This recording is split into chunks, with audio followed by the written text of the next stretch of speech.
Colombia university प्रदर्शनकारियों से आजाद कराई गई। अमेरिका की यूनिवर्सिटी में फिलिस्तीनियों की समर्थन में हो रहे प्रदर्शन के बीच मंगलवार 100 से ज्यादा पुलिसकर्मी कोलंबिया विश्वविद्यालय में दाखिल हो गए। वे रैंप लगाकर खिड़की के रात से यूनिवर्सिटी की हैमिल्टन बिल्डिंग में घुसे। उन्होंने बिल्डिंग को प्रदर्शनकारियों से आजाद करा लिया। लंदन में युवक ने लोगों पर तलवार से हमला किया। ब्रिटेन की राजधानी लंदन के हैनॉल्ड इलाके के पास मंगलवार को 36 साल के युवक ने लोगों पर तलवार से हमला कर दिया। हमले में 13 साल की एक लड़के की मौत हो गई। 4 लोग घायल हुए हैं। इनमें 2 पुलिस अधिकारी शामिल है। BBC न्यूज के मुताबिक पुलिस ने आरोपी को गिरफ्तार कर लिया है। दिल्ली NCR के 100 स्कूलों में बम होने की धमकी। दिल्ली NCR के करीब 100 स्कूलों में बम रखा होने की धमकी भेजी गई है। दिल्ली पुलिस के मुताबिक यह धमकी एक ही ईमेल से भेजी गई है। ये ईमेल रूसी सर्वर से सुबह 5:36 पर भेजा गया है। सभी स्कूलों में दिल्ली पुलिस, बम निरोधक दस्ता और दमकल की गाड़ियां और एम्बुलेंस पहुंच गई है। बम की तलाशी की जा रही है। साथ ही ईमेल भेजने वाले का भी पता लगाया जा रहा है। सीएम हेमंत कांग्रेस में थे तो उनके खिलाफ गंभीर आरोप थे। कांग्रेस के राष्ट्रीय महासचिव प्रियंका गांधी वाड्रा ने असम के धुबरी में चुनावी रैली के दौरान कहा, असम में माफियाओं का राज चल रहा है। जब आपके सीएम कांग्रेस पार्टी में थे तो उनके खिलाफ गंभीर आरोप थे। भाजपा में जाते ही उन पर लगे सभी आरोप धुल गए।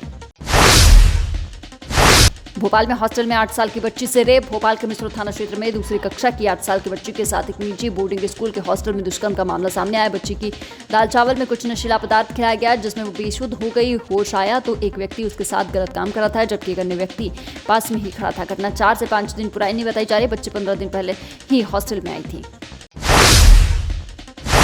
4 जिलों में 7 अवैध हथियार बनाने की फैक्ट्री पकड़ाई। मध्य प्रदेश में लोकसभा चुनाव की आचार संहिता लागू होने के दौरान बिहार, खरगोन, बुरहानपुर और बड़वानी जिले में अवैध हथियार बनाने का काम चल रहा है। चौथे और अंतिम चरण में अब इन्हीं जिलों वाली लोकसभा सीटों पर मतदान होना है, इसलिए अब यहां जांच में और सख्ती करने के निर्देश दिए गए हैं।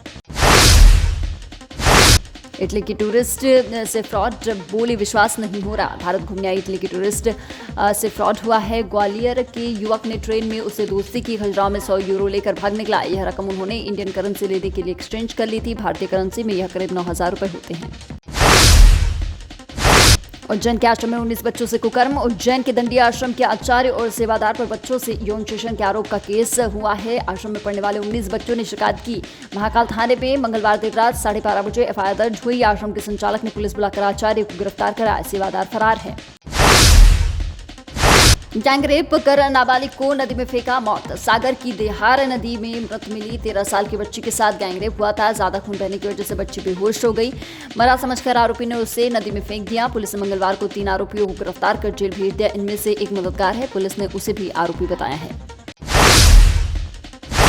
अतिक्रमण हटाने का अभियान होगा शुरू। दमोह शहर के प्रमुख मार्गों पर लोगों के द्वारा किए गए अतिक्रमण हटाने के लिए अब दमोह कलेक्टर सुधीर कोचर के द्वारा एक विशेष अभियान शुरू किया जा रहा है। इनके तहत सभी अतिक्रमण हटाए जाएंगे। अभियान शुरू होने से पहले कलेक्टर ने सोशल मीडिया के माध्यम से लोगों से अपील की है कि जिन लोगों के द्वारा अस्थायी अतिक्रमण किए गए वे तत्काल ही अपने अतिक्रमण हटा ले। यदि प्रशासन के द्वारा कार्यवाही की जाती है तो उसकी सामग्री को जब्त कर लिया जाएगा और उसके खिलाफ कार्यवाही भी होगी।